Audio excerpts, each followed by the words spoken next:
Hello and welcome to the premiere edition of Big Questions, brought to you by the Department of Religious and Theological Studies. My name is Tony LoPresti. I'm the chair of the department, and sitting here with me is John Allen, the senior correspondent for National Catholic Reporter and the senior Vatican analyst for CNN. John, welcome. Hi, Tony. And let me just for the record say it's true that I'm the senior Vatican analyst for CNN, which would be a lot more impressive if I weren't also the only Vatican analyst at CNN. So just so everyone knows the full landscape. You've climbed the ladder quickly. Yeah, it's a very short ladder. Yeah. So, as you know, in the Department of Religious and Theological Studies, we make a habit of trying to ask big questions. And I'm interested, from your perspective and your view on what's going on in the Vatican, what are the big questions that are facing the Church at this moment in its history? Well, I mean, obviously, the $64,000 big question facing the Church is, what is this tsunami of Pope Francis all about, you know? I mean, we all know that Pope Francis has sort of had a massive global impact in virtually every area of the Church and beyond. But I think we're all sort of sitting back trying to sort through everything we've seen and make sense of it all, you know? Fundamentally, where is this Pope trying to take the Church? And at the end of the day, you know, what is his legacy going to be? I think those are the big questions that we find ourselves asking. I would agree, and there's people around the world are curious to see what's going to happen with Pope Francis. Now, but when the Pope himself looks at the Church and tries to chart his vision for the future and what the task of the Church in the world is going to be, do you have any idea what are the big issues or big questions that are on his mind? Well, fortunately, we don't have to speculate about what's on the Pope's mind, because one of the great gifts of this Pope is this is a Pope who speaks his mind. You know, I mean, on three different occasions now, once on the papal plane from Rio de Janeiro to Rome at the end of World Youth Day in July, second in an interview with 16 Jesuit publications in September, and then third, early October, in a sprawling interview with a non-believing leftist Italian journalist, guy I know by the name of Eugenio Scalfari. The Pope has basically opened his head and said, you know, here's what I'm thinking about. And there's, you know, a wealth of material there, so to boil it down to one or two talking points would be artificial. But, I mean, fundamentally, you know, I think what Francis is interested in is his diagnosis of what a minister of the gospel, whether it's a pope or a simple parish priest, okay, any minister of the gospel has to communicate to the world. Fundamentally are 2 points. It would be God's judgment and then God's mercy on a fallen world. And I think his belief, and again, I'm not speculating because he said this out loud, his calculation is that the postmodern secular world of the 21st century has heard the judgment of the Catholic Church very clearly. What it has not heard with equal clarity is the mercy of the Church. This message that, you know, in the Pope's soundbite, that the Lord never tires of forgiving, that no matter who you are, no matter where you are in your journey, however broken or wounded you may be, you know, God's mercy, God's love, God's forgiveness is still available to you. I think, so everything he's doing in a way, from the nitty-gritty details of how do you restructure the Vatican Bank, you know, I mean, on up to very lofty questions of theology and pastoral practice. I mean, all of that, in a way, the core of it, is to try to make sure that when people look at the Catholic Church, they see a community of mercy. Well, as you know, Salve, Regina is sponsored by the Sisters of Mercy, so there's a nice synergy between what you're saying. Yeah, you were mercy before mercy was cool. That's a good way to put it. Now, I imagine you would think there would be a natural way that a university sponsored by the Sisters of Mercy could kind of plug in to this mercy theme. Do you have a sense, you know, the Pope hasn't talked too much, I don't think, about Catholic higher education thus far. No. But do you have a sense of what his vision of the role of Catholic higher education might be, or what can we positively say about the role of Catholic higher education today? Well, I mean, first of all, to be fair, when the Vatican engages Catholic higher education, it usually is the disciplinary component of whatever they have to say that gets the most attention. I mean, if you take the now famous letter on document on Catholic education that John Paul II issued, Ex Corde Ecclesiae, it was the element of that letter that had to do with the need for a theologian to have a license, a so-called mandatum, approved by church authority that you know, kicked up a lot of dust and continues to be debated in some places. But there was a profoundly positive vision in that document that I don't think ever really saw the light of day. Because John Paul's vision wasn't just that the Catholicity of a university ought to be palpable in its theology department. You know, I mean, his vision was that somehow the Catholic identity of a university community ought to show up in the way it teaches business and the way it teaches physics and the way it approaches literature, that there ought to be some concern for the transcendent, you know, and some concern for the dignity of the human person that somehow animates, you know, even down to, like, you know, personnel and student services, that somehow that ought to leaven the place in a kind of comprehensive way. And I'm not sure we actually ever got around to having the conversation about what it means to be a Catholic university that John Paul intended to stimulate. But look, that said, I mean, your question wasn't about Wojtyla, your question is about Bergoglio, and what is his vision of Catholic higher education. As you say, it's quite proleptic at this stage. We don't really know. We do know that when he was the Jesuit provincial of Argentina in the 70s and 80s, he inherited a significant Jesuit institution in Buenos Aires, and one of the things that he engineered was the transition to lay leadership. That is, handing on the charism from a kind of clerical model of how you ensure the Jesuit identity of a university to one in which there was a board of lay leaders who were formed in the Ignatian tradition who took over leadership and administrative responsibility. So the idea of empowering lay leadership of Catholic universities certainly is something that is there in Bergoglio's track record. More broadly, I think a couple things we can say that you can take to the bank. One is, this is the first pope from the developing world, okay, the first pope from outside Europe in 1,200 years, but more than that, you know, the first pope from the two-thirds world.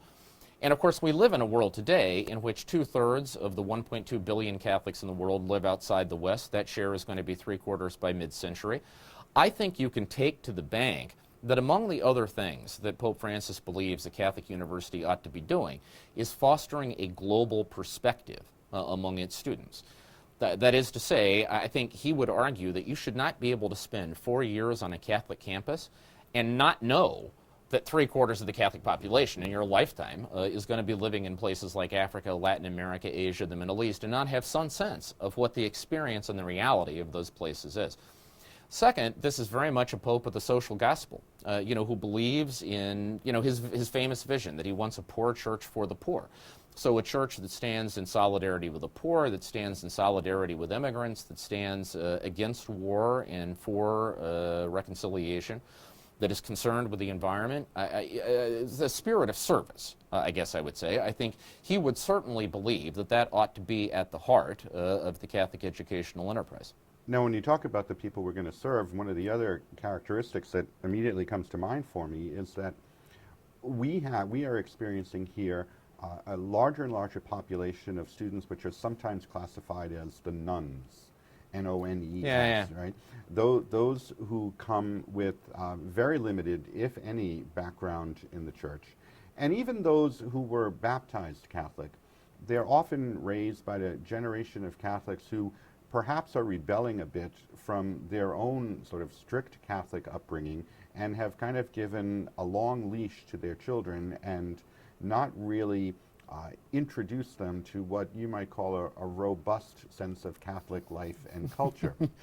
And so they come here with very tentative connections to the church, if any, but perhaps more troubling from the church's point of view, with not a lot of interest in what the Pope has to say.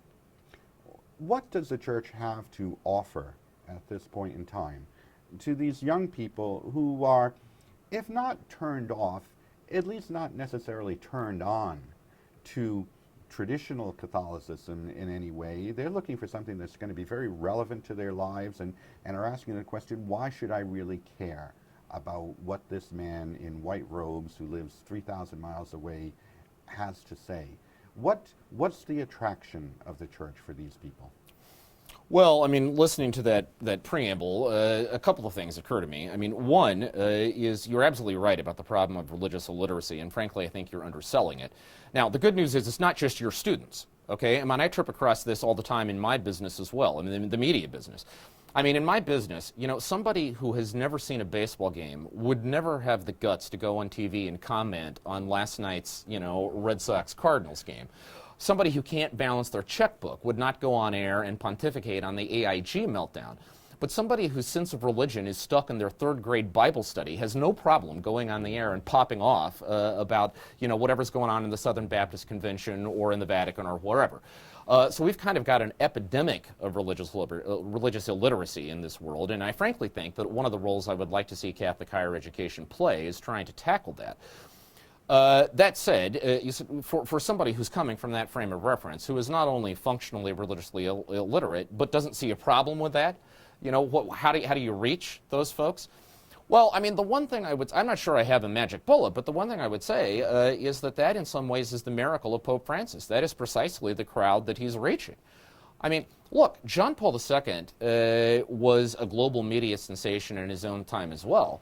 And of course, he created the phenomenon of World Youth Day, which has become the Olympic Games of the Catholic Church. These every 2 or 3 year kind of hootenannies, in various parts of the globe that attract millions of highly motivated young Catholics. And that plays extremely well for those who are already somehow engaged in the life of the faith. I think what Francis brings to the mix is that somehow he has an appeal to those, not just the young, I think everybody, but we're talking about the young, those young people who are not actively engaged in the life of the faith, but nevertheless are what religious sociologists would call seekers, who are sort of out there sampling on the buffet of the postmodern lifestyle smorgasbord, right?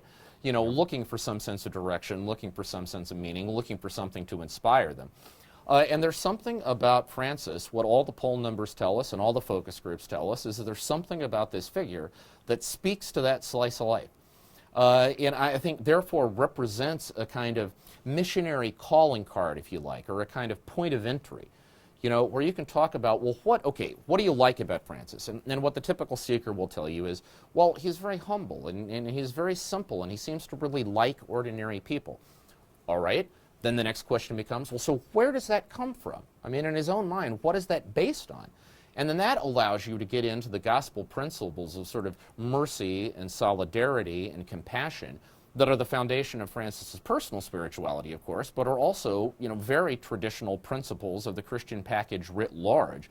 In other words, you can open a conversation about the life of faith on the back of the kind of celebrity appeal of Francis that I don't think was possible even 8 months ago.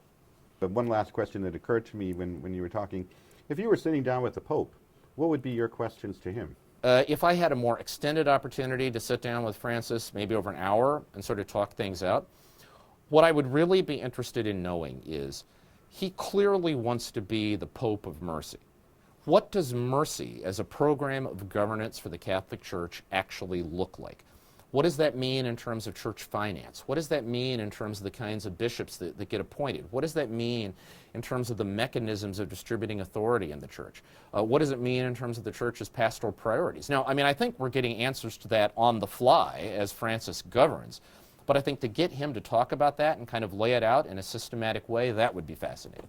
Thank you very, very much, John, for our premiere edition of Big Questions here. It's been wonderful talking with you. Thanks for coming to Salve, Regina. Tony, it's a pleasure. No matter what else happens in the rest of my career, I can always say I was on the debut of Big Questions with Tony LoPresti. And as an epitaph, one could do worse. Thank you for joining us for this edition of Big Questions with John Allen. If you have big questions, and I know you do, come see us in the Religious and Theological Studies Department. We ask them all the time.